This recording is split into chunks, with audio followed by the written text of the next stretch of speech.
Comme tous les entrepreneurs qui se présentent aujourd'hui, Nathalie et Caroline souhaitent gagner la reconnaissance des investisseurs et les convaincre de miser sur elles. Bonjour mesdames. Bonjour. Enchanté. Ravi. Xavier. Donc vous êtes sœurs, extrêmement fusionnelles. Dans quelques minutes, vous allez vous retrouver face à des investisseurs. Comment vous abordez ce rendez-vous ? Bon, moi j'ai un peu le trac, mais je suis super excitée. Ouais. Aujourd'hui, il n'y en a aucune de nous deux qui fait vraiment la maline. Mais en fait, on a hâte d'y être surtout. C'est une opportunité inespérée pour une petite start-up comme nous. On s'est lancé il y a très peu de temps. Donc on est surexcités. Et est-ce qu'on peut dire par rapport à ça que vous êtes à un moment charnière ? Oui, c'est vraiment ça, parce qu'en fait, on a créé l'entreprise est encore toute jeune. Maintenant, il faut aller plus loin, il faut accélérer. Et justement, ça peut changer la donne d'avoir un œil d'expert et un vrai coup de pouce financier. Et bonjour, c'est Nicolas de Immobilier Compagnie. Bienvenue dans cette nouvelle émission. Et avant d'attaquer l'émission, je dois te donner une information capitale. Il y a quelques temps en arrière, il n'y a pas très longtemps que ça, pour fêter les 200 000 écoutes du podcast, j'ai récupéré une série de questions sur Instagram pour justement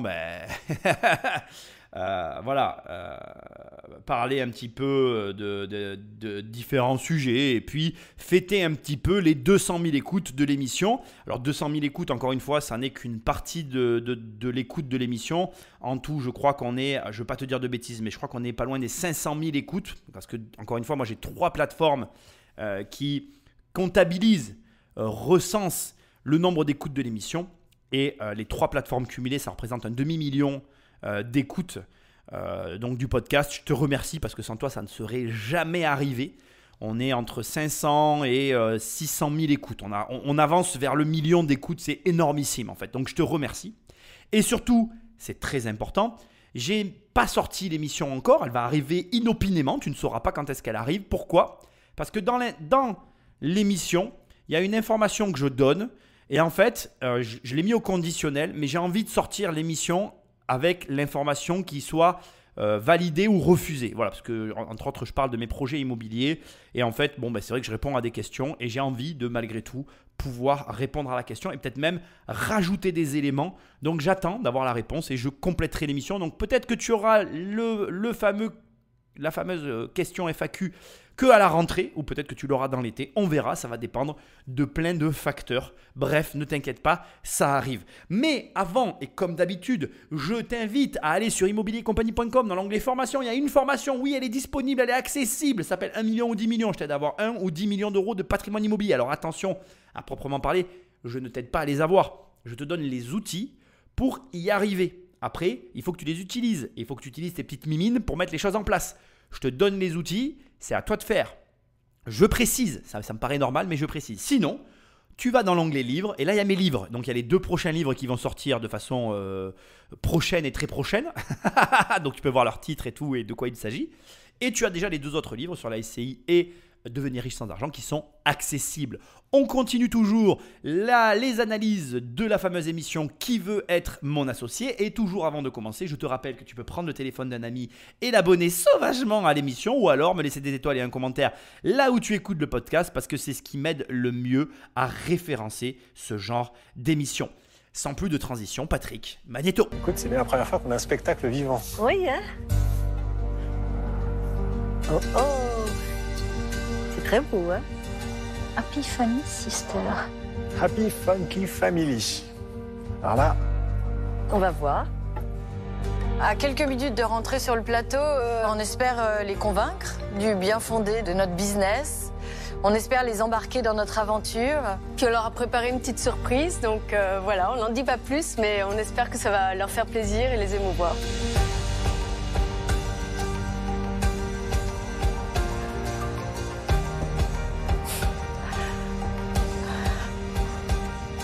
Bonjour. bonjour. Bonjour. Je m'appelle Nathalie, je m'appelle Caroline et on vous présente Martha, qui est une artiste qui collabore avec nous. Bonjour Martha. Aujourd'hui, on est devant vous pour vous proposer 5% de notre société contre 20 000 €. Nous sommes 2 sœurs qui nous adorons. Comme ça se voit pas. On avait un rêve depuis toujours, c'était de collaborer autour d'un projet qui fait du sens et qui incarne nos valeurs, la joie, la bienveillance. Notre rêve est devenu réalité récemment. On a lancé en septembre dernier Happy Funky Family, start-up artistique créatrice de portraits qui rendent heureux. Alors vous allez me dire comment c'est possible. Bah oui, c'est possible. En fait, on est une galerie 100% en ligne qui propose de remettre au goût du jour une technique très en vogue à la Renaissance, le portrait à la commande. Donc des chefs-d'œuvre comme la Joconde en sont issus, sauf qu'au lieu de vous geler dans l'atelier d'un artiste pendant des heures, vous envoyez la photo de votre portable et en 3 clics, vous commandez un portrait personnalisé et sur mesure qui vous ressemble. Bon, en fait, on est 2 anciennes acheteuses et également 2 globetrotteuses. On a passé plus de 15 ans à l'étranger, dans au moins 10 pays à nous deux. Et en fait, les 2 points communs de nos pérégrinations, c'était toujours l'art et la famille. La promesse de Happy Funky Family, c'est resserrer les liens, parce qu'il n'y a pas de plus grand bonheur que d'être réunis avec ceux qu'on aime. En fait, comme nous sommes des anciennes acheteuses, nous adorons dénicher des talents. Donc nous avons sélectionné des artistes des 4 coins du monde, donc forcément des pays où nous avons vécu, mais également d'autres pays comme la Pologne, d'où vient Martha. Et donc tous ces artistes, ce sont des dessinateurs, vous allez les voir, des créateurs, des peintres, des brodeurs, des céramistes, qui transforment vos photos de portable et d'ordinateur en œuvres d'art uniques. Aujourd'hui, nous avons une 30aine d'artistes dans notre catalogue. Nous les avons tous testés et sélectionnés pour leur qualité artistique, créative et humaine. Donc des artistes qui partagent les mêmes valeurs que nous. Notre objectif, c'est de proposer une offre large et variée pour tous les styles, tous les goûts et également pour tous les budgets, donc avec des prix abordables à partir de 150 €.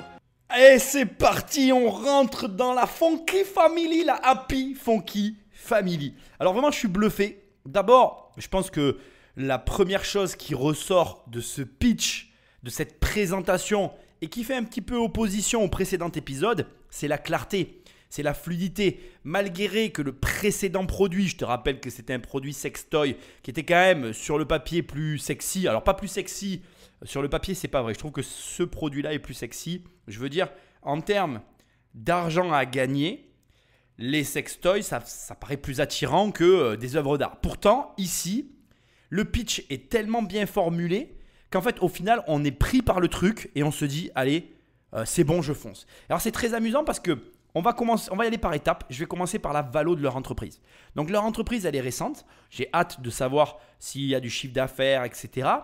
Elle ne demande que 20 000 €, ce qui valorise l'entreprise à 400 000 €. Parce que bon, alors juste le calcul, je t'explique. 20 000 € pour 5%, ça fait 40 000 € pour 10%, ce qui fait 100% pour 400 000 €. D'accord ? Et du coup, ça permet en fait tout simplement de te donner une notion de comment déjà les personnes elles-mêmes valorisent leur société. Ensuite, c'est important de valider le prix qui est donné là par le fait que la société vende des produits parce que comme on l'a déjà écouté dans la précédente émission, si c'est une levée de fonds issue d'un Kickstarter, ça n'a pas la même valeur que si les 2 sœurs nous disent « Ah ben on a vendu déjà pour 100 000 € de tableau ». Il faut bien comprendre qu'il y a une énorme différence entre je fais quelque chose, je lève de l'argent par du crowdfunding ou de la participation de personnes que je connais ou de la love money, enfin peu importe, ou de la banque. Donc certes tu rentres de l'argent mais c'est de la levée de fonds. Donc, il y a une grosse différence entre de la levée de fonds et entre je vends des produits à des clients de manière régulière, suivie et claire. Voilà, avec des bilans, avec tout ce qu'il faut derrière à l'appui. Donc là, j'ai hâte vraiment de creuser cette partie-là. Alors, on revient maintenant sur leur pitch que je trouve génial. Pourquoi le pitch est génial ? Alors d'abord, elle commence en se présentant comme étant des sœurs. Et là, ça te montre quelque chose d'important. Souvent, on a un petit peu honte de travailler soit avec des membres de sa famille, alors peut-être pas avec ses frères et sœurs, mais avec ses parents. Là, c'est tout de suite annoncé comme étant une force parce que c'était un rêve un jour de faire quelque chose ensemble. Et j'aimerais t'envoyer un message. Tu peux rêver de faire quelque chose avec tes parents. C'est absolument pas gênant, enfin, d'aucune manière en tout cas pour moi. Donc c'est déjà d'entrée de jeu, on a de l'affection parce qu'on a 2 membres d'une même famille qui se présentent devant nous et qui nous disent que non seulement elles rêvaient de vivre ensemble. Mais en plus, elles ont plein d'atomes crochus qu'elles ont partagés tout au long de leur vie professionnelle. Et on sent qu'il y a une grande intimité entre elles, une grande, connivence. Enfin, tu vois ce que je veux dire. Voilà. Bref, indépendamment de ça, ce sont des femmes d'affaires redoutables. La première chose qui a dû te marquer et que je t'invite maintenant à réfléchir, c'est qu'elles ont dit c'est 100% en ligne. Ce qui veut dire que déjà, tu sais qu'il n'y a pas de discussion en fait. On n'est pas là à chercher des distributeurs, on n'est pas là à chercher de la visibilité. Nous, notre zone de jeu, c'est Internet et rien d'autre. Et tout de suite, quand tu vas donner des informations comme ça très précises, tu rassures quelque part les gens en face de toi, que ce soit en tant que client ou en tant qu'investisseur, tu te dis, bon ben voilà, elles ont trouvé leur business model, mais surtout le marché sur lequel elles vont évoluer. Ensuite, là où j'ai trouvé la technique de présentation extrêmement bien élaborée, c'est le parallèle qu'elles ont fait avec la méthode de production des tableaux à la Renaissance, qui s'appelait donc les portraits à la commande, et le fait que la Joconde, elle ait été commandée sous cette forme-là. Alors bien évidemment, ton humble serviteur a fait des petites recherches sur les corrélations et comment la peinture, ou plutôt l'histoire du portrait s'est consolidée autour de la Renaissance. Et bon, finalement, ce que j'ai trouvé est assez intéressant. Donc déjà, il faut savoir que le portrait est très lié à la représentation de l'individu et à l'époque dans laquelle va se situer l'œuvre d'art. D'accord ? Dans l'art occidental, on trouve le travail du portrait tout au long de l'histoire occidentale, mais effectivement, comme elles l'ont très justement dit, c'est à la Renaissance que le portrait, le style de portrait, connaît son expansion et se définit clairement comme étant un style à part entière à ce moment-là. Il faut faire une distinction entre le portrait et l'autoportrait, parce que le portrait, c'est je fais faire le portrait de quelqu'un, et l'autoportrait, c'est un peintre qui se peint lui-même. Ça vient essentiellement de la peinture flamande, qui va marquer une réelle rupture dans l'histoire de l'art vis-à-vis justement de la création de portraits. C'est une évolution assez majeure de l'esprit et de la découverte de l'individu en tant que tel. C'est-à-dire que tu peux considérer l'ère de la Renaissance aussi comme la découverte de ce que nous sommes aujourd'hui. Et on va donc forcément, au travers du portrait, trouver des techniques qui vont permettre d'approfondir la représentation et la perception qu'on pourra faire de l'individu, avec la mise en situation, la contextualisation et le décor qu'on va pouvoir soit reproduire, soit créer autour de la personne qu'on peint. Donc, il y a une dernière précision à donner aussi, c'est que après, l'attrait qu'on va avoir pour les portraits et pour ce type d'art va aussi dépendre énormément du contexte théologique et philosophique de l'époque dans laquelle on se situe. Et j'aimerais faire une petite transition parfaite avec le fait qu'on vit dans une époque avec Instagram et les réseaux sociaux où justement je trouve de façon assez ironique que l'individu en tant que tel est encore plus mis au centre de la société que ce qu'il n'était depuis déjà la Renaissance. Et je trouve que c'est presque trop beau pour être vrai que des personnes aient pensé à remettre en avant la technique du portrait à la commande qui était à l'époque très en vogue et qui pour moi n'a aucune raison de ne pas l'être à nouveau de nos jours, au centre de l'attention. Et là où les deux sœurs ont été exceptionnellement fortes, je trouve, c'est que justement dans le pitch, elles ont su placer ces petits termes en fait. Donc les portraits, c'était très répandu, le portrait à la commande était très répandu à la Renaissance et la Joconde a été peinte dans ces conditions. Ça envoie un message très fort. Il faut savoir que la Joconde, elle est connue dans le monde entier et que ça t'envoie, comme ça, l'air de rien, un message extrêmement positif. Après, derrière, elle te glisse en 3 clics. Tu vas avoir la commande de ton autoportrait selon le style d'artiste que tu auras choisi. Et après, elles te font le déroulé sur alors pas le mode de fonctionnement, elle t'explique globalement le concept. Donc le concept, tu l'as compris, c'est finalement, en fait, c'est une plateforme qui a d'un côté des artistes, des talents, et de l'autre côté des clients, et qui les mettent en relation. Mais là où c'est fort, en fait, c'est quand tu vas sur le site, puisque j'y suis allé, en fait, finalement, tu as juste une icône en cercle, donc tu arrives sur le site, en haut, tu vas avoir la boutique et les artistes. Donc tu vas dans la boutique et tu vas avoir des icônes en forme de cercle qui représentent le style graphique qui est capable de faire l'artiste que tu vas choisir. Et une fois que tu vas avoir choisi un artiste qui correspond à tes valeurs et dont tu te dis, bon ben voilà, moi j'ai envie que cet artiste finalement reprenne la photo que je vais lui envoyer. Tu vas tomber sur la page dédiée à ce que fait l'artiste. Tu vas devoir sélectionner le nombre de personnes qui apparaissent sur l'œuvre, le format, l'orientation, horizontale ou verticale, un petit peu comme avec ton téléphone. Après, si tu as des messages ou des particularités à préciser concernant l'œuvre que tu veux réaliser, tu les inscris bien évidemment. Tu télécharges ton fichier, tu payes et tu attends la livraison du produit. C'est presque exceptionnellement trop beau et c'est d'autant plus trop beau que ce qui pour moi est important et que je veux que tu gardes dans un coin de ta tête, c'est qu'elles n'ont fait que reprendre une idée qui existait à la Renaissance, qu'elles ont adaptée à l'époque à laquelle on vit et qu'elles reproposent aujourd'hui devant des investisseurs. Je te le dis direct, au vu de la qualité du pitch, au vu de la qualité de l'idée, ou plutôt, c'est même pas une idée qu'elles ont eue en fait, c'est juste un remaniement de quelque chose qui existait déjà, c'est du réchauffé. Tu peux très bien t'inspirer de ce qu'elles sont en train de faire et de commencer à faire des recherches dans des époques antérieures à la Renaissance de produits ou de modes de consommation qui fonctionnaient, de les remettre au goût du jour et de les développer. Elles viennent presque de te montrer un business model à part entière sur lequel tu peux t'appuyer et construire ta carrière tout entière. Je suis complètement bluffé. Franchement, bravo à elles. Et toi qui m'écoutes, tu n'as aucune excuse. C'est juste exceptionnel ce qu'elles viennent de faire. Et franchement, ce n'est pas autant compliqué. Elles pluguent finalement la technologie actuelle, ce qu'elles ont compris de la technologie, en y ajoutant leur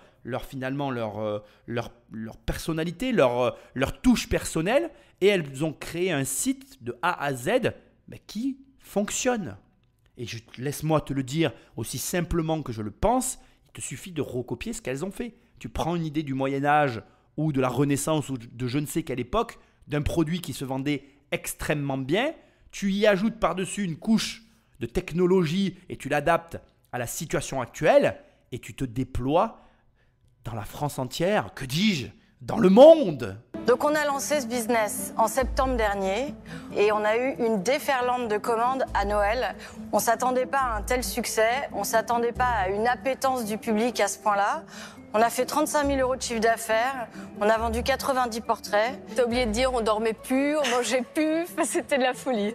En fait, on s'est aperçu, que les gens venaient de partout en France, c'est un business digital. Le prix de vente moyen était autour de 380 €. Alors, pour finir, on vous a prévu une petite surprise.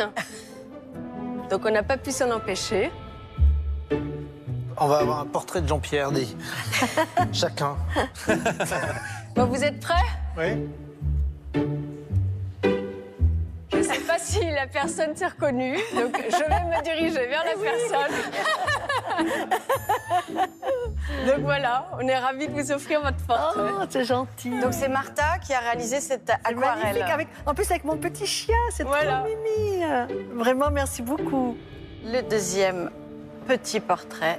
Ah, bah ça, Donc ça, c'est un collage digital. Un collage, oui. Ah, c'est un collage. Voilà, de C'est notre très, artiste Léna de Russie. C'est super, hein, c'est magnifique. Hein. Ouais, c'est magnifique. Hein. D'après ça sur Instagram. Alors, ça continue. Voilà. Ah, bah ça c'est Eric. C'est toi, Eric? Bah oui, c'est moi. Donc Quand voilà. j'avais quoi? Quand j'avais 3 ans? C'est un couple, Sylvain et Anne-Cécile, et en fait qui utilise du textile et qui brode après sur Wow. du textile. Extrêmement mignon petit. Hein. Pourquoi cette précision? Bah merci. Alors, le prochain, forme plus étonnante. Ah oui. Oh, C'est qui? c'est moi. C'est le papa de Delphine. Ah, c'est ton papa. C'est une artiste portugaise qui s'appelle Thelma, qui imprime d'abord sur textile et qui brode les photos avec de minutieux petits détails. Ah, c'est beau. Merci. Et alors Jean-Pierre, on a une surprise des surprises. Martha est en train de réaliser. vous préparer votre surprise. Martha, c'est une mauvaise élève. Elle devait rendre ses devoirs hier. Et donc c'était un rêve que vous aviez depuis longtemps de faire quelque chose dans l'artistique ou... Ça a toujours été le fil conducteur de tous les pays dans lesquels on a habité l'une et l'autre. Quand je suis allée en Inde, je me suis mise à la photo et j'ai même créé un business d'impression de photos sur textile. Quand je suis allée en Serbie, j'ai transformé ma maison en galerie d'art. Et en fait, l'année dernière, on est toutes les deux rentrées, moi sur Munich et Nathalie à Marseille. C'est la première fois qu'on s'est trouvés aussi proches, même si ça paraît loin. Et en fait, c'était un moment de notre vie où toutes les deux, fallait qu'on se réinvente. Et en fait, il y a eu comme un déclic. On s'est dit, ça y est, maintenant, on a l'âge qu'on a, on peut réaliser notre rêve. Et on s'est lancé. C'est vraiment venu tout seul. Plusieurs choses importantes, même j'ai envie de dire marquantes. Alors bien évidemment, quand elles remettent le portrait du père de Delphine à Delphine, tu sens une émotion assez forte. Hein, et je pense que là, je peux me tromper, mais je pense qu'elles ont marqué des gros points en fait, sans le faire exprès. Parce que c'est un sujet, à mon avis, voilà. D'abord, le ticket d'entrée 20 000 €, c'est ridicule. Hein. Même moi, je les mets, mais ce n'est pas le propos. Indépendamment du fait que n'importe qui peut les mettre, je veux dire, là, on sent qu'on touche à l'émotionnel. Et quand tu remets à quelqu'un le portrait de son père décédé, dont elle a hérité d'une société qui faisait déjà un demi-milliard d'euros de chiffre d'affaires et qu'elle a porté la société à 1,4 milliard d'euros de chiffre d'affaires, tu comprends très bien qu'il y a de l'émotion derrière tout ça. C'est quelque chose de très particulier. Bref, on n'est pas là pour parler de Delphine, on est là pour parler plus en profondeur donc de ce qu'elles ont fait. Je vais t'attirer maintenant, pas sur la remise. Je l'ai laissé en entier, je ne l'ai pas coupé, j'aurais pu le faire. J'ai hésité longuement, mais je n'ai pas eu envie de le faire. Je vais te parler plus en précision, non pas de la remise des portraits, mais bien évidemment des quelques chiffres qu'elles ont donnés au début parce que je trouve ça très intéressant. Elles ont fait donc 35 000 € de chiffre d'affaires en un mois d'activité avec... comme conséquence, la vente de 90 portraits et le fait qu'elles n'ont pas mangé, pas dormi pendant la période estivale. Première question qui me vient, et je ne sais pas si on aura la réponse, mais est-ce que ce business n'est pas un business finalement estival ou plutôt, comment je dirais, pas cyclique, mais irrégulier dans ses ventes à l'année. Tu as des business comme ça qui vont réaliser le gros de leur chiffre d'affaires sur certaines périodes. Ça a des avantages et des inconvénients. L'énorme avantage, c'est que tu vas beaucoup travailler pendant une courte période et puis qu'après tu es tranquille. Et l'inconvénient, malheureusement, c'est que si tu foires la période, tu foires ton année complète. Mais indépendamment de tout ça, laisse-moi quand même te dire le fond de ma pensée sur ces sujets-là, mais tu dois déjà le connaître. En ce qui concerne la vente, aucun business n'est régulier. La régularité se fait avec du récurrent et le récurrent se fait avec des systèmes et des produits qui te permettent de construire ce récurrent. Donc ici, question légitime, mais finalement, ce pic de vente correspond à quoi? Au business en lui-même, à sa structure, à sa façon d'être? Ou est-ce que c'est suite au démarrage et au bouche à oreille et que finalement la société n'a pas cessé de croître? C'est les questions que tu dois te poser toi quand tu construis des entreprises. Alors, cette question que je suis en train de poser sur le tapis, bien évidemment, quand tu crées ta boîte, tu ne peux pas amener la réponse. Et c'est vachement important que tu l'entendes. Tu peux, par le vecteur de stratégie commerciale, venir tricher sur des entreprises qui vont avoir des comportements plutôt irréguliers. C'est-à-dire que si ta société, elle ne vend qu'à Noël, avec l'aide de techniques marketing et commerciales agressives, tu peux arriver à vendre à l'année. Le commerce, ça se travaille, ça se développe et c'est en travaillant sur la vente que tu optimises tes ventes. Rien n'est jamais figé dans la vie. Ce qui est important, c'est de s'y coller. Donc ça, c'était le premier point. Le deuxième point qui est extrêmement positif, c'est le panier moyen. Le panier moyen, c'est un vrai enjeu. Le panier moyen de tes ventes, ça correspond ni plus ni moins à ta capacité à générer du chiffre. Et là, quand tu attaques avec un panier moyen à 380 €, crois-moi, c'est un très beau panier moyen. Et franchement, pour moi, en tout cas de mon opinion, ça dénote d'une entreprise qui a la capacité d'aller très loin. Franchement, il n'y a strictement rien à dire. Le business pour moi fonctionne. Il y a l'émotionnel, donc il y a la partie émotionnelle, il y a la partie vente, il y a la partie originale, il y a tout. Maintenant, la seule question qui a à se poser, c'est comment s'est développée l'entreprise depuis Noël dernier. Est-ce que la société elle a continué de vendre à ce niveau-là?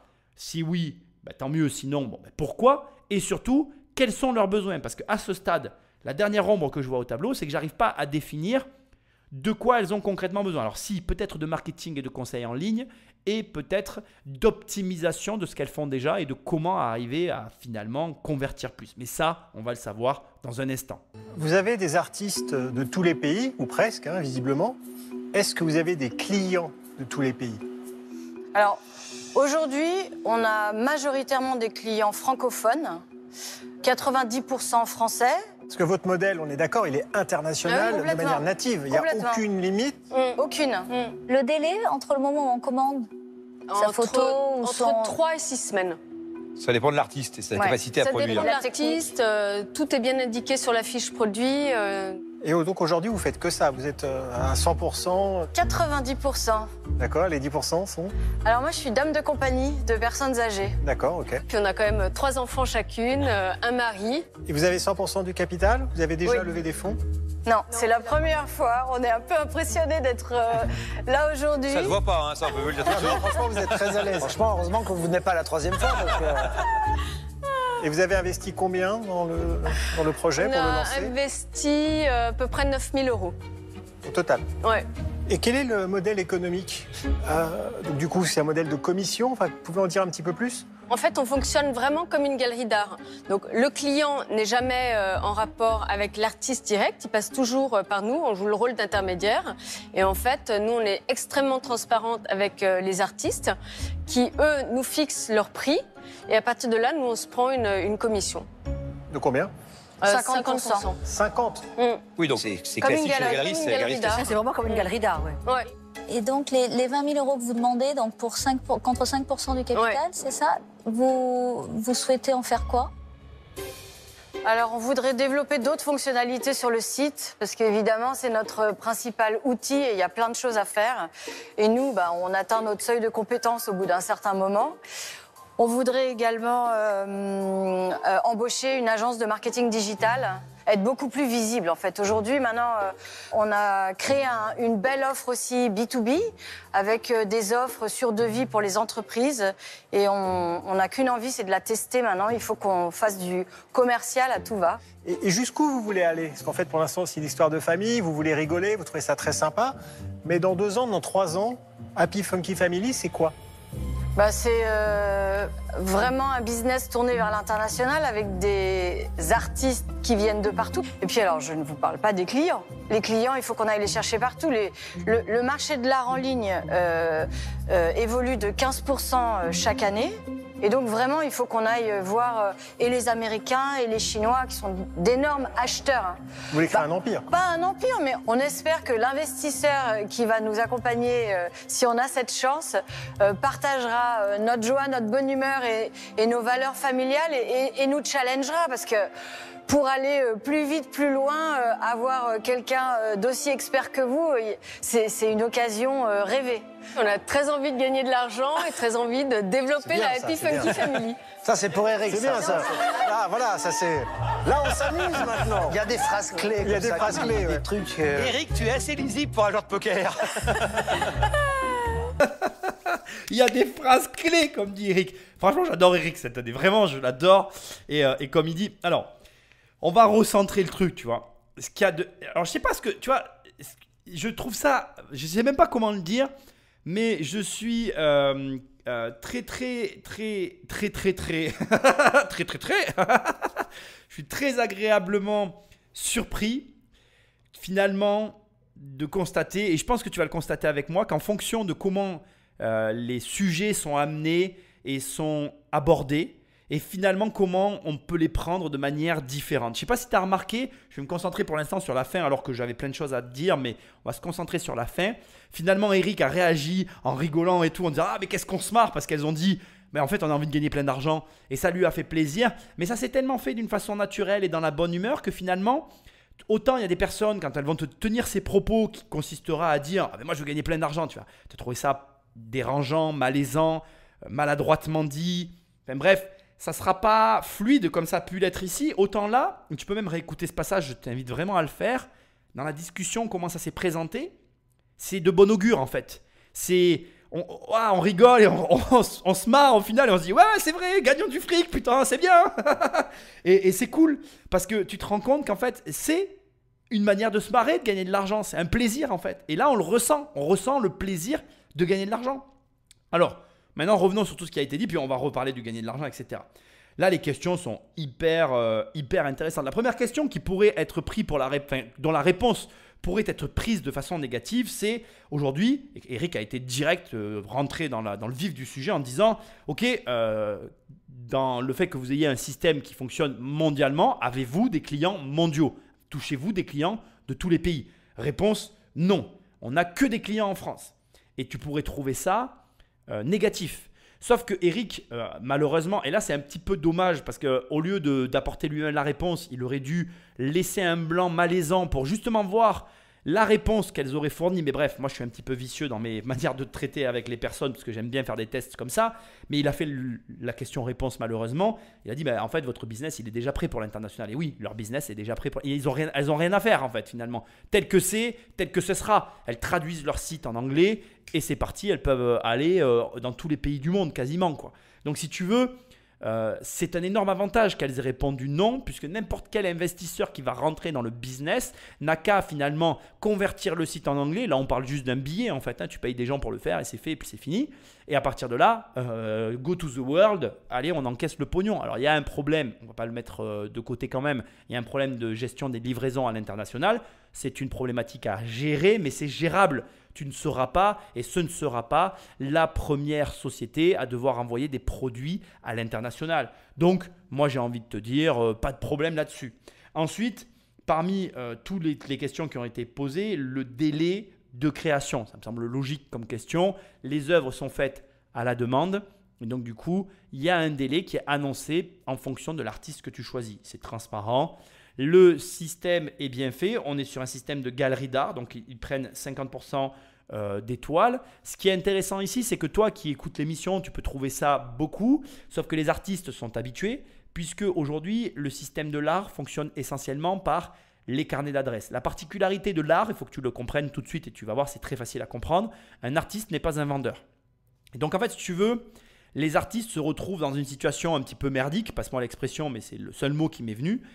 Qui est la suivante, c'est que je suis un artiste créatif, j'ai de l'idée et du talent, mais comme j'ai de la création, du talent et des idées, j'ai aucune notion de vente et d'argent. Et du coup, j'ai besoin de quelqu'un qui va faire tout ce taf-là. Et ce taf, c'est un vrai taf, la vente. Donc c'est vrai que les artistes savent aujourd'hui que malheureusement, le système tel qu'il est présenté dans l'art fait qu'il y a une partie, la moitié de la valeur de leurs œuvres qui est aspirée par le mécanisme de la vente. Alors ça peut paraître beaucoup encore une fois, mais quand tu ne sais pas vendre, et même toi d'ailleurs si tu m'écoutes, si tu ne sais pas vendre, ça vaut le coup d'avoir quelqu'un qui vend pour toi, surtout si la personne sait vendre. Ça c'est vraiment important de l'entendre. Donc après, un point qui est énormissime, en tout cas pour moi, et que tu dois noter, c'est qu'elles ont investi 9 000 € et qu'en un mois, elles ont fait 35 000 €. Donc là, après tu vas me répondre, oui mais il y a des charges, etc. et tu ne peux pas ne pas les prendre en considération, certes, mais en attendant, sur le papier c'est rentable. Même si sur les 35 000 €, elles n'ont pris que la moitié, à savoir 17 500 € de marge pour elles, avec les frais qui vont se déduire, etc. Elles ont remboursé leur mise initiale. Et c'est là que tu vois, et j'en profite pour te le dire, qu'il n'y a que l'entrepreneuriat qui te permet d'accélérer aussi fort. Ok ? L'élément important aussi pour moi, c'est la clarté qui ressort quand Eric leur demande où est-ce qu'elles veulent aller.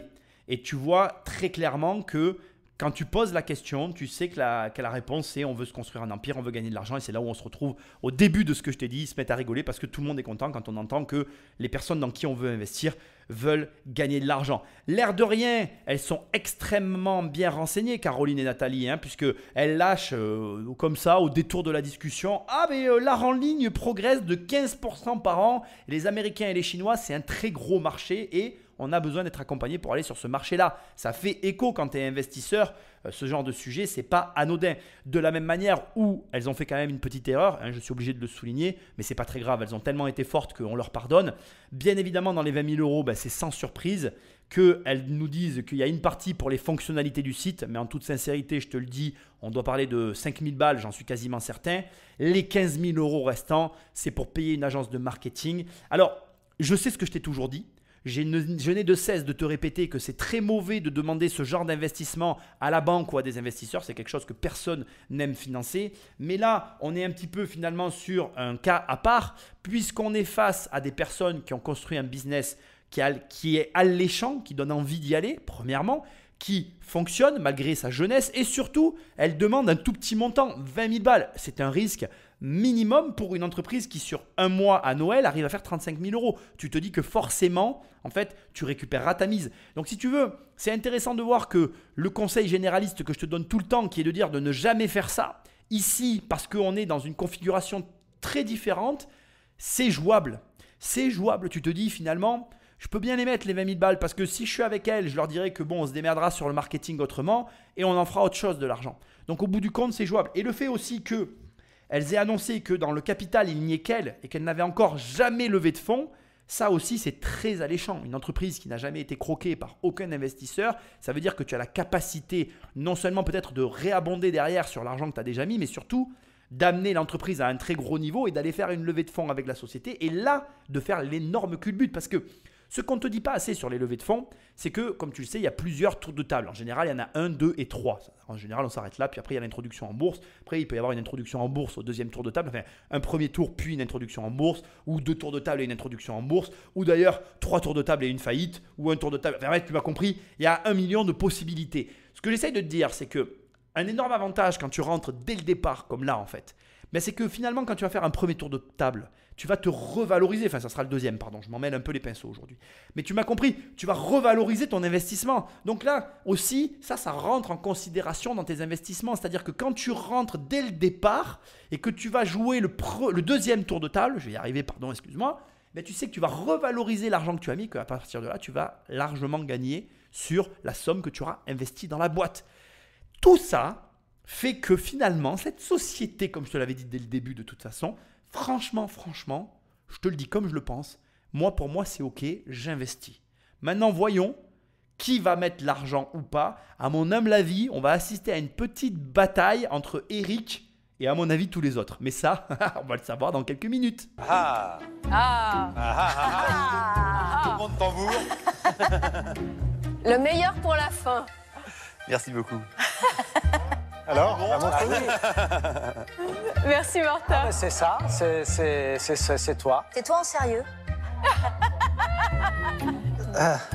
Merci Martha. Merci. Qui est-ce qui se lance en premier? Moi, je viens démarrer le premier. Vous êtes très sympathique, vous transmettez de la joie. Moi, très franchement, je vois pas trop comment on peut faire un vrai business, même si vous dites qu'on peut gagner beaucoup d'argent, etc. Donc, avec vous, si quelqu'un d'autre y va et qu'il faut compléter le tour, 20 000. Non mais voilà, c'est ma position. C'est-à-dire que concrètement, je termine, les amis. Si maintenant il manque quelqu'un effectivement pour compléter, je le ferai bien volontiers parce que j'ai envie que notre aventure se poursuive. Voilà, au-delà du business. Je trouve très intéressant ce que vient de dire Jean-Pierre. Il y a 2 idées principales qui ressortent et peut-être que tu es désarçonné par le fait qu'ils disent qu'il est prêt à compléter finalement la somme d'argent que quelqu'un voudrait éventuellement mettre pour moitié. Parce que comme l'a fait remarquer, je crois qu'on a entendu Marc ou je ne sais pas qui ou Eric le dire à demi-mot, pour 20 000 balles, qui tu veux qui mette la moitié quoi. L'air de dire, bon, tu as plus d'argent que ça, de quoi tu parles quoi. Mais en fait, ce qu'il faut comprendre ici, c'est que l'art, ça touche quelque chose de particulier. Ça n'est pas qu'une question financière. Il y a aussi une question culturelle qui transcende finalement nos conditions d'être humain. Tu vas comprendre exactement ce que je veux te dire. La Joconde, elle a traversé les époques. Elle a une valeur qu'on reconnaît tous en tant qu'être humain. Et tu sais très bien que l'art, c'est quelque chose qui va te transcender. C'est pour ça que les livres ont autant de valeur. C'est pour ça que les gens qui ont du talent au dessin et qui arrivent à vivre de leur art représentent quelque chose comme un aboutissement exceptionnel, etc. Voilà, tous les métiers artistiques sont perçus de façon très relative parce qu'on sait très bien que ça nous transcende en tant qu'être humain, que ça nous survit et que c'est une manière de devenir immortel, mais que paradoxalement, la plupart des artistes n'arrivent pas à en vivre et qu'il y a des complications. Enfin bref, je ne vais pas rentrer dans les détails. Donc là, on a finalement cette dualité chez Jean-Pierre qui consiste à dire j'ai envie que ton aventure elle continue, donc bon, je mets la moitié histoire que vous ne mourrez pas complètement, mais je ne mets pas la totalité parce que j'ai mis un doute. Et maintenant, on va se concentrer sur ce doute. J'ai beaucoup aimé ce qu'il a dit. Il a dit oui, bon, même si vous dites qu'avec vous, on peut gagner beaucoup d'argent. L'air de dire, il y avait un sous-entendu, moi j'y crois qu'à moitié. Et c'est intéressant parce que finalement, tout ce que tu vas faire dans ta vie ne se résume qu'à ça. J'ai jamais eu trop l'occasion de te le dire, mais vraiment, j'espère que tu vas comprendre ce que j'essaye de te transmettre, mais c'est important à mes yeux. Dans ta vie, tu vas faire plein de choses, dans ton travail, etc. Et finalement, tu ne vas faire qu'opposer tes idées à celles de la personne que tu auras en face de toi. Et ça n'est pas l'un ou l'autre qui va gagner, c'est finalement celui qui croira le plus dans l'histoire que va lui raconter l'autre en fait.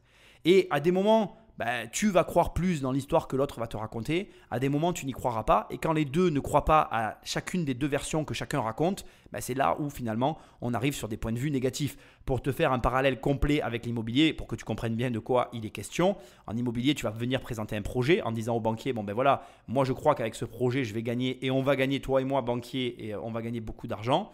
Et le banquier te dit non, moi je te dis que tu n'as pas d'argent à gagner.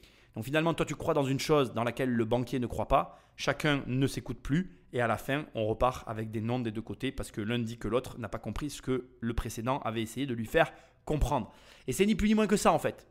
Et ça te montre à quel point ta capacité à convaincre, ta capacité à argumenter, ta capacité à faire comprendre et à passer des idées, des messages, à présenter les choses d'une certaine façon plutôt que d'une autre a une importance capitale. Si tu arrives à faire croire à des personnes en ton rêve, alors tu feras croire à d'autres personnes en ton rêve. Et la vie professionnelle, ta vie financière et ta vie tout court ne se résument finalement qu'à ta capacité à faire croire aux autres, aux projets dans lesquels tu te lances en fait finalement. Et tu dois vraiment t'inspirer de tout ça parce que Jean-Pierre ici te montre que tu peux avoir des doutes, tu peux être en face de personnes qui ont des doutes sur ce que tu es en train de faire et pourtant continuer d'avancer ou alors t'arrêter.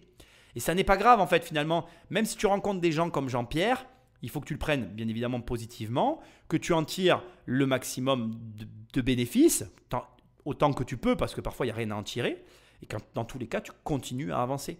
Moi je trouve vraiment très intéressant la manière dont il a abordé le sujet parce que ça te montre, encore vraiment pour moi ça te montre que ça n'est qu'une question de croyance et que si tu arrives à convaincre, tu arrives à réaliser tes rêves.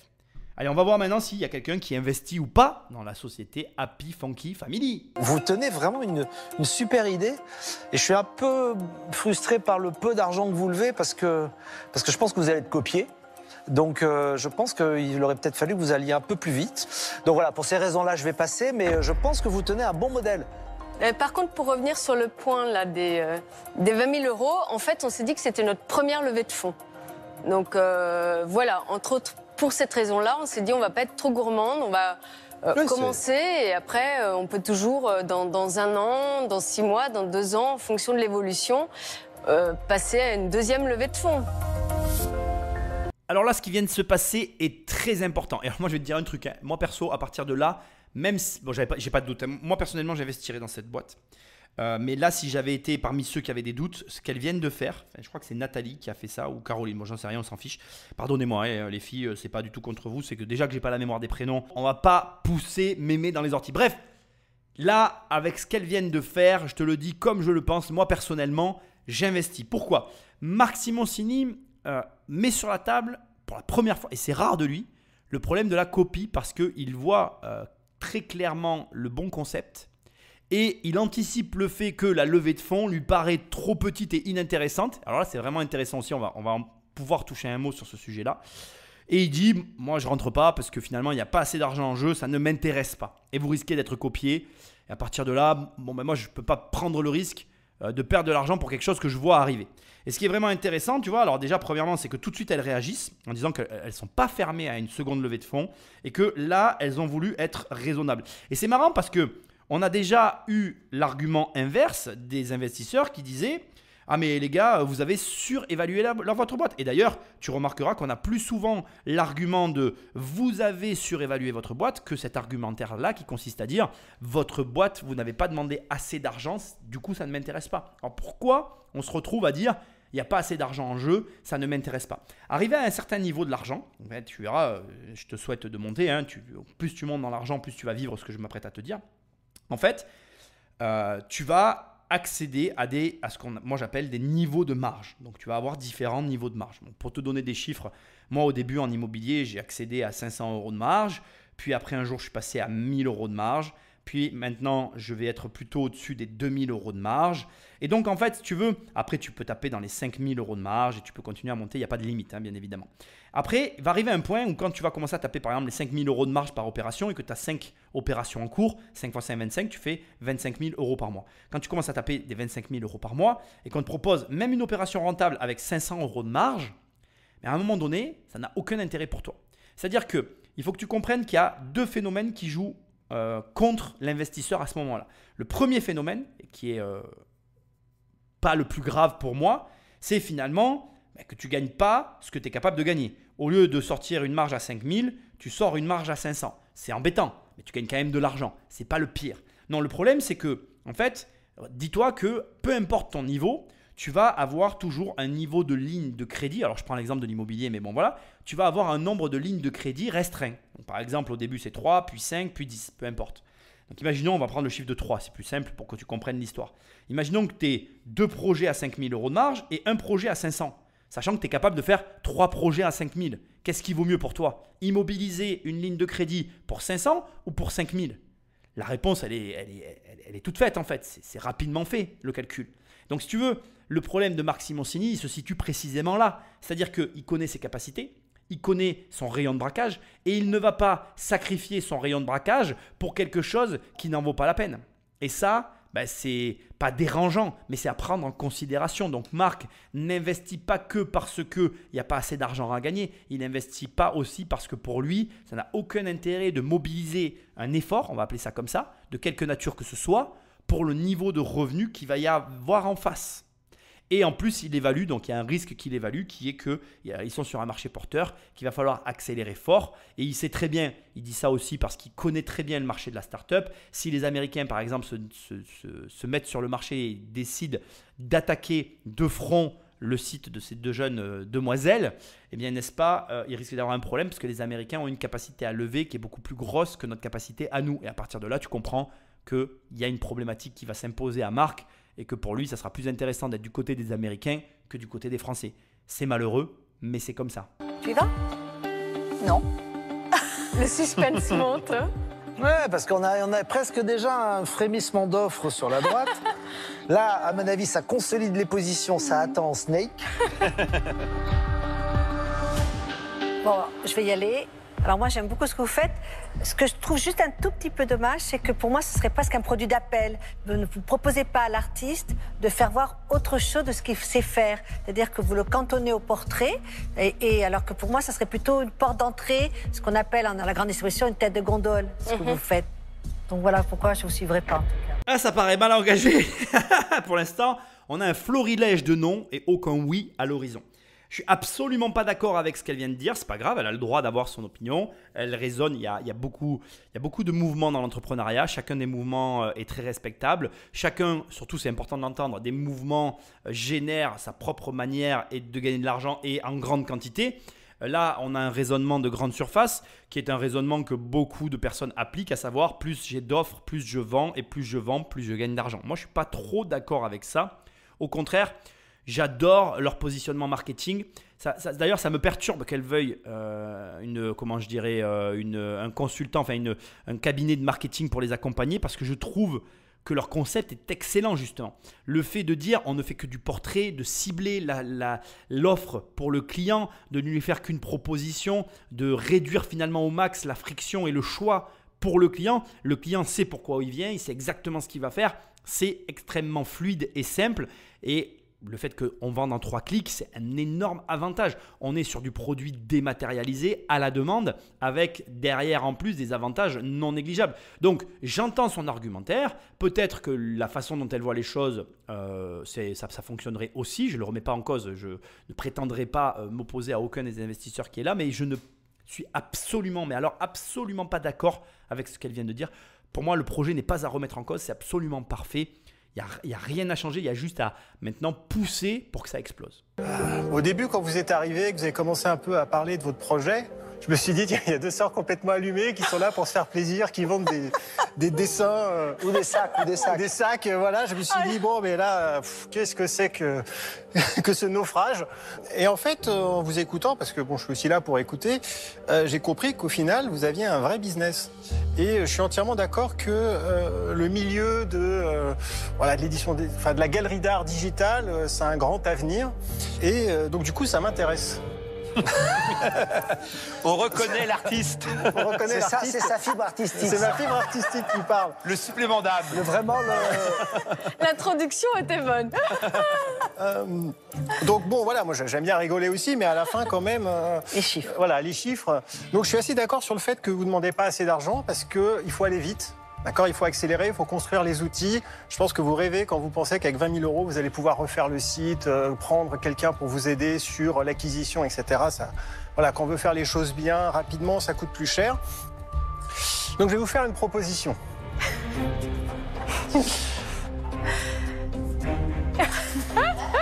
Tu me regardes, c'est pas moi que tu l'as fait. Là, on va voir si vous gardez le sourire, là. Regardez bien. 1, 2, 3. C'est bien, Marc, de faire un travail préparatoire. Non, c'est pour pas qu'elle nous fasse un infarctus en direct. Alors, Respire. je vais vous proposer 100 000 €. Oh, punaise. Contre un tiers de votre entreprise. Et en plus, je veux le petit portrait derrière, là, avec les 5 sièges de l'émission. Alors donc, 100 000 € pour 30%. Un tiers, 33,33. Ah, pas du tout 30. 33,33 précise-t-il. Et encore, il s'arrête à 2 fois la virgule. Donc c'est juste plus d'argent, plus de parts, parce que je pense qu'il faut accélérer, et donc il faut plus de moyens. Alors, est-ce qu'on a une contre-proposition de Delphine? J'adore Eric, je l'adore, cette année je l'adore, il est génial. C'est génial parce que, alors déjà il y a un truc de génial dans ce qu'il fait et j'espère que tu l'as remarqué, il fait la contrebalance. Il a contrebalancé. Au début, on aurait presque pu prendre mal, enfin tu te mets à la place des deux sœurs et t'as un mec qui dit, ouais au début quand je vous ai vu arriver, j'ai vu deux petits rigolos là, enfin deux petites nanas rigolotes qui s'amusent et tout, je me suis dit quel naufrage j'allais vivre. Mais bon, comme je vous ai écouté et que je suis là pour écouter quand même, je me suis quand même rendu compte que bon, vous aviez un business quoi. Et que tu vois, tu te dis putain, le mec il a osé le dire quoi. Mais en fait, c'est volontaire. C'est-à-dire que il crée finalement, il déstabilise émotionnellement les personnes qu'il a en face de lui pour derrière les mettre dans une position où elles ne savent plus à trop à quoi s'entendre, elles sont un peu déboussolées. Et là, bam, il remet une couche. Et d'ailleurs, remarque comment c'est très habilement fait puisque à un moment donné, Marc Simoncini dit bon, bah, il vous a fait une offre à 100 000 € pour 33% de la boîte. Et là, il reprend en disant 33,33. C'est ce qui est excellentissime avec Eric, c'est que premièrement, tu peux apprécier sa précision, parce que ça, vraiment, tu peux l'apprécier parce qu'elle est appréciable. Mais en plus, tu peux vraiment réfléchir, mais je t'incite vraiment à vraiment penser à la stratégie qu'il emploie comme étant une stratégie qui fonctionne et comme étant une stratégie que tu peux appliquer dans la négociation immobilière et tout ce que tu veux dans la vie parce que c'est diablement efficace. Et cette année, il nous aura donné des leçons de négociation comme rarement j'en aurais vu. Là, cette espèce de façon de faire qu'il aura eu de marche avant, marche arrière, comme je te dis, d'ascenseur émotionnel et de déstabilisation, elle fait son effet. Et au final, quand il argumente en disant bon ben voilà, à un moment donné, il faut accélérer, on n'est pas là pour jouer aux billes, les filles, vous voulez attaquer le monde, je veux bien attaquer le monde avec vous, on met 100 000 sur la table et on y va, c'est pas déconnant comme discours. Et tu es en mode, tu te dis, ouais, le mec a raison, moi personnellement, je signerai avec, j'irai avec ce profil-là. Alors certes, le gars est malin. Parce que maintenant, quand tu regroupes l'ensemble des éléments qu'on a entendus, Eric a un plan et c'est certain, et le plan est très simple. On itère, on met tout en place, on se développe à l'international et on attaque le second tour. Et là, mes 33%, il s'envole. Et il a diablement raison. Et franchement, cette émission, elle est magique. Là, tu as devant les yeux la méthodologie sur comment doubler ou peut-être même faire un x100 sur ton capital sans forcément aller chercher midi à 14h. Tu trouves une petite boîte qui fonctionne, qui est raisonnable dans sa stratégie de développement. Tu vas la voir, tu mets un peu plus d'argent, tu la déstabilises et tu les pousses parce que là, comme je te le dis, je te le redis, il n'y a qu'à pousser la société, elle est déjà fonctionnelle et tu exploses. Bien évidemment, demander le tableau derrière c'est aussi une stratégie. Il n'y a aucune raison, franchement, qui n'abuse pas en demandant un avantage en nature qui est somme toute très raisonnable. Dernier point qui est très important, et je vais faire un pronostic. Il y a 2 stratégies maintenant qui s'imposent à Delphine. D'abord, Delphine, elle a voulu laisser parler tout le monde pour pouvoir, elle, se positionner. Elle savait que Eric allait faire une offre différente et maintenant, Delphine, elle a 2 solutions. Soit elle leur donne stricto sensu ce qu'elle veut et elle se dit que en lui donnant ce qu'elle veut, eh bien, tout simplement, elle va obtenir la sympathie ou elle va réattirer les personnes vers ceux qu'elles étaient venues chercher. Soit elle va s'aligner en modifiant légèrement les parts de l'entreprise. Pourquoi elle aurait intérêt à faire ça? Parce que pour Delphine, comme pour Eric, de toute façon, le second tour démultipliera la valeur de ses parts. Et même si Eric est précis et il est à cheval sur les 0,33%, très sincèrement, bon, bien évidemment, tu gagnes plus d'argent à avoir plus de parts, mais on n'est pas à ça près. Je ne serais pas surpris qu'elle fasse une contre-offre, soit au tarif exact qui a été demandé au départ, soit en modifiant, en gardant le même montant que Eric, mais en modifiant le nombre de parts. Ça tombe bien, on va savoir ça tout de suite. Alors moi, je suis fan. Voilà, et j'ai été séduite dès le départ parce que je pense que votre idée, elle est assez fantastique parce qu'elle allie plein de choses. Vous créez des souvenirs pour la famille et vous les créez d'une façon différente, originale, mais en même temps en faisant appel à l'histoire et à une technique qui existe. Vous faites revivre quelque chose qui existe et vous faites la promotion d'artistes avec donc cette idée d'ouverture sur le monde, de mixité et de donner une chance aussi à des jeunes qui sont passionnés. Donc moi, ça me parle et j'ai vraiment envie de faire partie de l'aventure. En revanche, j'ai pas envie de partager. Non mais moi non plus, hein, je te rassure tout de suite. Voilà. Je n'en avais pas l'intention. J'ai pas envie de partager du tout parce que je suis consciente qu'il faut y aller pas à pas et je respecte ça parce que vous dites nous on a envie de le faire petit à petit à notre rythme. Donc ça je respecte et je pense comme vous le dites que plus tard il faudra plus tard ou très vite d'ailleurs réinjecter, mais que c'est important pour moi de prendre connaissance de votre entreprise, de ce que vous faites et de pouvoir en garder sous le pied. Et de petit à petit augmenter l'investissement en fonction des vrais besoins de l'entreprise et de ce qu'on doit pouvoir faire ensemble. Après, j'ai quelques connexions dans le milieu artistique, puisqu'avec les hôtels, c'est vrai qu'on a l'occasion on est quand même pas mal sollicité, donc j'ai appris à connaître le milieu artistique. Et donc, ça fait écho déjà à ce que je fais. Voilà. Donc moi, je resterai sur ce que vous proposez, c'est-à-dire que 20 000 € pour 5% du capital. Voilà, c'est ma proposition. Merci. Voilà, il y a deux logiques. Ouais. Franchement. C'est d'ailleurs pour ça qu'on ne peut pas les cumuler, puisqu'elles sont effectivement très différentes. Ah oui, on ne peut pas les cumuler. Bien sûr. Non. Et donc, peut-être vous avez besoin d'un petit peu de temps pour réfléchir, non? Ouais, c'est ça. Vous nous laissez 5 minutes et on revient. Oui, voilà. Oui, c'est normal, bon. C'est normal. À tout de suite. Merci. Merci. Le temps pour Martha de faire un petit portrait et puis. C'est ça. Alors ici, il se passe quelque chose d'extrêmement intéressant et qui va t'arriver très régulièrement dans ta vie d'entrepreneur, d'investisseur et dans ta vie tout court.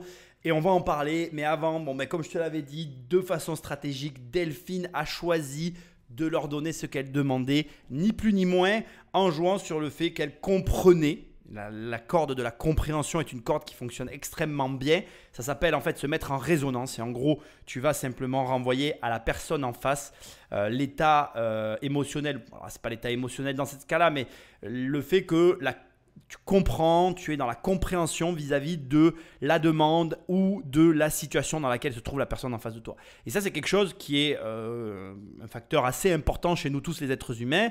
Le fait de se sentir compris, c'est quelque chose d'important, c'est un enjeu fort. Et ici, ça peut clairement jouer en la faveur de Delphine. Moi, je ne serais pas surpris que grâce à ça, elle arrive à rafler la mise. Mais bon, bref. Voilà, ça c'est la stratégie qu'elle a choisi de faire. C'est marrant de voir que malgré tout, elle a été obligée de suivre et de s'aligner quelque part un petit peu sur aussi l'offre d'Eric. C'est-à-dire qu'elle a reconnu éventuellement dans un futur proche le besoin qu'il risque d'y avoir de réinjecter de l'argent dans la société. Mais comme elle l'a très justement précisé, de faire finalement au besoin, à la demande, à la nécessité. Bon, tout ça, c'est des points de vue discutables. Ça nous amène au point qui m'intéresse tout particulièrement ici, le fait qu'elles doivent se sortir pour réfléchir. C'est quelque chose qu'on a vu très régulièrement. Mais là, il y a une légère différence pour moi sur ce dossier ici. C'est qu'en fait, elles se retrouvent avec des propositions qui sont complètement différentes. C'est-à-dire que On a d'un côté l'accélération et la force brute qui est Eric. On a de l'autre côté Delphine qui va simplement venir étayer, soutenir le projet tel qu'il est actuellement.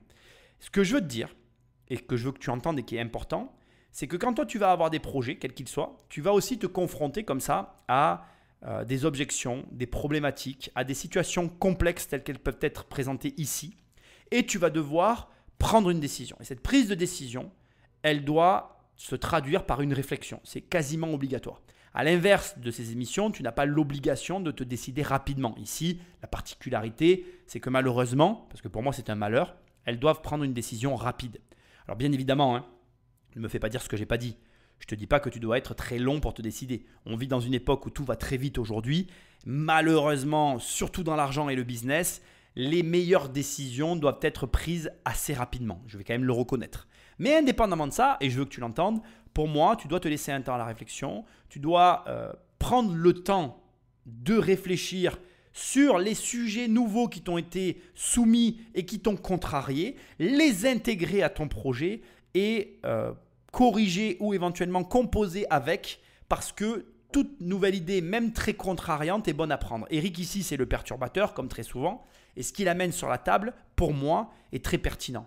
Il a raison de dire qu'il faut arrêter de jouer, qu'on met le gros montant et qu'on passe à l'offensive. Là, elles ont fait ça dans un certain cadre. Tu veux passer à l'étape supérieure, très bien, il te faut changer de cadre. Petit clin d'œil aux membres de ma formation. Et le changement de cadre ne peut pas se faire autrement que par, finalement, à un moment donné, une action et une volonté, à la fois financière et humaine, de changer de cadre. Et là, ici, Eric la matérialise parfaitement. Le problème qu'il y a, c'est que c'est violent en fait. On passe de 20 à 100 000. On est sur un coef de 5.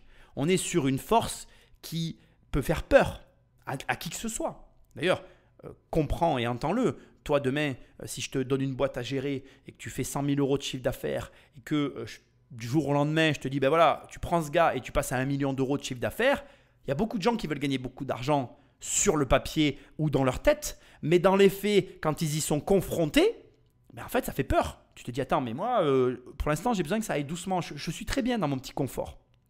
Et finalement, tu n'as pas envie, tant que ça, de prendre la violence du changement d'échelle financier tel qu'il se présente ici. Et d'ailleurs, à ce propos, tu vas voir que je présuppose qu'elles vont s'orienter vers Delphine. Parce que on sous-estime grandement à quel point le changement d'échelle financière peut être violent en fait. Si du jour au lendemain, tu multiplies tes revenus par 5 avec une base de 100 000 pour 1 million par exemple, enfin, ce n'est pas tout à fait ça, mais de 200 000 pour 1 million, bref, tu m'as compris, eh bien, tu vas te rendre compte qu'il y a de nouveaux problèmes qui s'imposent à toi, de nouveaux trucs à gérer, de nouvelles difficultés, et que finalement, ben, c'est pas aussi bien que ce que ça paraît en fait. Et ça, c'est des choses que tu dois intégrer. Bref, on revient au sujet que je veux quand même véhiculer ici, c'est le sujet de la réflexion. Je le dis toujours et je le dirai toujours. Sois long sur la réflexion et ferme sur la décision. La décision ne doit jamais générer de regrets. La réflexion, elle, doit t'amener à une décision ferme. Et c'est tout. Alors bien évidemment, je le répète, mais je ne suis pas en train de te dire que ça doit prendre des semaines et des mois pour te décider. C'est pas ça. Je te dis juste que ta réflexion, si elle doit durer 1 ou 2 jours, elle doit durer 1 ou 2 jours. Et si c'est 3 jours ou 1 semaine, c'est pas catastrophique. Au-delà d'une semaine, ça devient un peu embêtant. Mais voilà, globalement, dans mon esprit à moi, entre 1 jour et 10 jours, voilà, 1 nuit et 10 nuits, tu vois, pour prendre une décision, ça me paraît être le bon délai pour justement arriver à un consensus avec la situation dans laquelle tu te trouves. Maintenant, on va voir et la réflexion et la décision de ces deux entrepreneurs. Qu'est-ce que t'en penses? Oh là là, quelle histoire! Tu rends le tien, toi, parce qu'il est en train de voyager, de dériver. Oui, Alors, très bien. Marc, Un pronostic. Ah, super. Ben, je sais pas. J'ai aucune idée. Je sais pas, moi,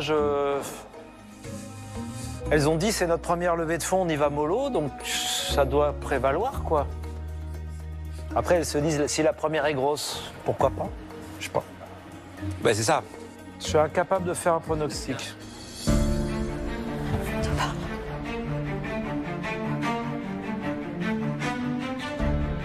Vous nous avez mis dans une situation plus qu'embarrassante parce que 2 propositions extrêmement attractives.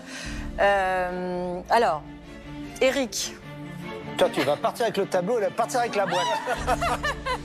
Je sens que... Je sens que tu vas prendre un râteau. Ça va lui faire un peu les pieds. Un grand merci. On vous offre avec un plaisir immense ce portrait. D'accord. Et on merci. espère vous retrouver pour une deuxième levée de fonds. Très bien. Et quant Très à bien. Delphine, on vous remercie beaucoup. Merci beaucoup. Et on accepte. On est ravis. Je suis vraiment ravie. Merci. Et bravo. Bravo Delphine. Merci. Ce mec est diabolique parce qu'il savait que vous refuseriez l'offre et il savait qu'il allait avoir le tableau gratuit. C'est incroyable, hein, franchement. Il est venu piquer le tableau. C'est une machine, c'est une machine. C'est Arsène, son petit nom d'ailleurs. Merci, voilà, j'en ai. En tout cas, merci pour ces sourires parce que ça fait du... Franchement, ça Vous fait avez du fait bien. passer un très bon moment, merci. Et encore merci à Martha. Merci Martha. Merci Martha. Bravo Martha. Merci Martha.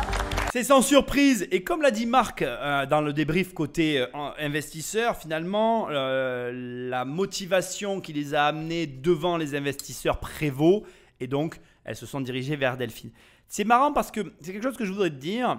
Moi, personnellement, à ce stade de l'émission, je ne sais pas toi, mais je trouve que le deal là, il va parfaitement à Delphine. Je pense que Delphine, elle a un aspect de sa personnalité qui fait qu'elle a besoin de se connecter au projet indépendamment de l'argent et de ce que peut représenter le projet. Et quand ça match, en fait, elle est présente et elle va lever le portefeuille. Et là, elle a levé le portefeuille. Et pour moi, ce que tu es en train de vivre ici, c'est finalement ce que tu vas vivre durant toute ta vie d'entrepreneur et d'investisseur. Ça n'est que des rencontres et des rencontres qui vont faire que finalement, ça va matcher. Et ça, tu dois le garder dans un coin de ta tête en fait. Ne cherche pas l'argent, cherche les rencontres. Et les rencontres, les bonnes rencontres pour ton projet. Parce que en fait, quand on te dit, et quand moi je te dis, ne cherche pas l'argent, ça ne veut pas dire que tu dois travailler gratuitement non plus. Et ça ne veut pas dire que tu es bénévole. Ça veut simplement dire qu'en fait, oui, tes actions sont dirigées dans un but financier, mais ce but financier n'est pas le premier but que tu recherches. Recherche des personnes qui recherchent les mêmes conséquences financières que toi et l'argent finira dans ta société, ton entreprise, ton organisation, bref, ce que tu es en train de faire. Mais les rencontres de gens qui te soutiennent et avec qui le feeling fonctionne, passe et fait que l'association, le travail, j'en sais rien, moi, tout ce que vous devez faire ensemble se fait, eh bien, ces personnes-là sont celles qui t'amèneront le plus de résultats dans ta vie. Moi, j'aime le répéter, mais on vit dans un monde où les 3 ressources principales sont le temps, les gens et l'argent. Mais en réalité, la seule ressource qui a de la valeur, c'est le temps. Le reste est accessible. Beaucoup plus accessible que tout ce que tout le monde veut bien te faire croire. Les gens et l'argent sont largement accessibles, bien plus que ce que tu l'imagines, si tant est que tu te donnes les moyens de l'atteindre. Et pour ce faire, commence par atteindre le cœur des gens avec qui tu veux travailler. Et d'une façon ou d'une autre, si tu as atteint leur cœur, tu finiras par faire du business avec eux. J'avais pas de meilleurs conseils à te donner sur ce passage. Écoutons la fin de l'émission et concluons ensemble. Ah, on est trop contente, trop contente. On l'a fait. On l'a ça y fait, est. on va pouvoir aller boire le champagne toutes les deux. Non, je suis ravie de faire ça avec Delphine. Là, je le sens super bien. Elle a eu une vraie réponse de cœur et c'est dans la lignée du projet. On voulait un investisseur qui a du sens, et ben on a trouvé un investisseur qui a du sens, c'est extraordinaire. Voilà, on va fêter ce soir. Le rêve de Caroline et Nathalie est exaucé. Elles vont pouvoir continuer de développer leur société en famille et en toute sérénité grâce au soutien sans faille de Delphine André. Bon, bien évidemment, impossible de conclure cette émission sur ce mot-là. Tu ne peux pas dire grâce au soutien sans faille de Delphine André, puisque Delphine André n'a pas commencé à travailler avec elle, avec un S. Donc ça, on le verra à la suite de l'aventure. Mais bref, je leur souhaite que du bonheur. Elles méritent largement. L'idée est folle et bravo. Bravo à elle. Encore une fois, je te répète ce que je t'ai dit au début, mais tu peux largement copier le modèle qu'elles ont employé pour monter ce business. Et quand je dis largement, c'est largement accessible à tout un chacun. Ok ? Juste pour finir, et ça confirme ce que je t'ai dit à l'instant, tu as entendu ce qu'elles ont dit. Vraiment, elles le sentent bien et il y a un alignement de cœur qui s'est fait. Ne sous-estime pas l'émotionnel dans l'humain en fait. Les êtres humains sont avant tout des êtres émotionnels et je crois que ce sera le mot de la fin. Comme je te l'ai dit il y a un instant, je te le répète, si tu arrives à toucher le cœur des gens avec qui tu travailles, tu arriveras à tout dans ta vie. Alors bien évidemment, ne fais pas l'erreur de croire qu'il faut devenir ami avec les gens avec qui on bosse, mais au demeurant, quand tu portes un projet, tu dois au moins le vendre comme elles l'ont vendu, comme Nathalie et Caroline l'ont vendu dans cette émission. Tu dois au moins le porter avec autant d'enthousiasme et au moins avoir des produits qui à la fois te rendent heureux et te donnent cette joie, ce peps pour les promulguer et qui se retrouve aussi, qui véhicule chez tes clients la même joie, le même bonheur quand ils le reçoivent ou quand ils veulent l'acheter ou quand ils se retrouvent face au produit en question. Et quand tu arriveras à tenir ça dans les mains, tu auras la clé de la réussite, soit de ta société, soit de ton investissement, etc. Juste pour faire un petit parallèle, parce que ça me semble important de te le dire, moi à chaque fois que j'achète un bien, le bien me plaît. Je veux dire, j'adore ce que j'achète, quoi. Sinon, je n'achèterais pas. Je ne comprends pas les gens qui achètent de la rentabilité. Ça n'a aucun sens pour moi en fait, mais aucun. Et pour moi, quand je suis confronté à ce genre de personnes, j'ai un problème éthique parce que je n'arrive pas à comprendre ce qu'ils achètent. Mais bref, ça c'est un autre sujet, c'est un autre débat. Moi, mon but c'était de te montrer au travers de cette émission que non seulement tu pouvais vivre de ta passion, mais qu'en plus tu pouvais t'éclater au travail, mais qu'en plus tu pouvais gagner du fric. C'est pas génial ça? Donc tu n'as plus qu'à le faire. Sinon, comme d'habitude, tu vas sur immobiliercompagnie.com et tu vas sur formation, il y a une formation. Sinon, non, les livres, il y a des livres. Ou alors, sur l'application, tu me laisses un message et des étoiles. C'est ce qui m'aide encore le plus. Et moi, je te dis à très bientôt dans une